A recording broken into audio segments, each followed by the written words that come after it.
बल्कि तुमने अपने परवरदिगार की कुदरत को नहीं देखा कि वो साए को किस तरह दराज करके फैला देता है, और अगर वो चाहता तो इसको बेहरकत ठहराए रखता, फिर सूरज को उसका रहनुमा बना देता है, फिर इसको हम आहिस्ता आहिस्ता अपनी तरफ समेट लेते हैं। और वही तो है जिसने तुम्हारे लिए रात को पर्दा और नींद को आराम बनाया और दिन को उठ खड़े होने का वक्त ठहराया। और वही तो है जो अपनी रहमत के मी के आगे हवाओं को खुशखबरी बनाकर भेजता है, और हम आसमान से पाक और निथरा हुआ पानी बरसाते हैं ताकि इससे शहर मुर्दा यानी जमीन उफ्तादा को जिंदा कर दें, और फिर हम इसे बहुत से चौपायों और आदमियों को जो हमने पैदा किए हैं पिलाते हैं।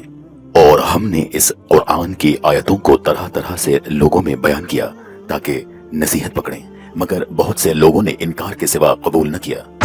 और अगर हम चाहते तो हर बस्ती में डराने वाला भेज देते, तो तुम काफिरों का कहा न मानो और उनसे इस कुरान के हुक्म के मुताबिक बड़े शद्दोमत से लड़ो।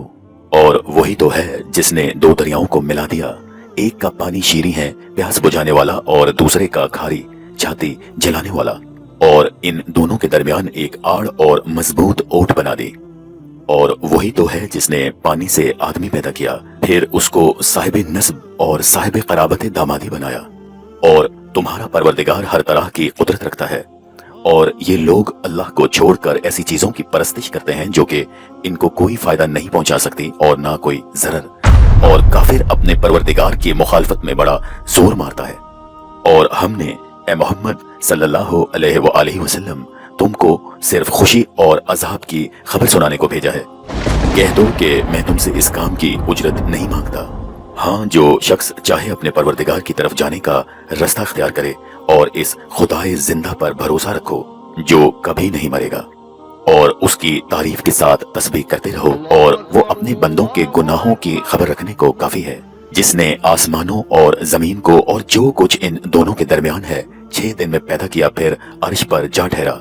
वो जिसका नाम रहमान यानी बड़ा मेहरबान है, तो उसका हाल किसी बाखबर से दरियाफ्त कर लो। और जब इन कफार से कहा जाता है कि रहमान को सजदा करो, तो कहते हैं कि कौन रहमान? क्या जिसके लिए तुम हमसे कहते हो कि हम उसके आगे सजदा करें, ये उससे बिदकते हैं। यहाँ पर आयत सजदा पढ़ी गई है, लिहाजा सामईन पे सजदा वाजिब है।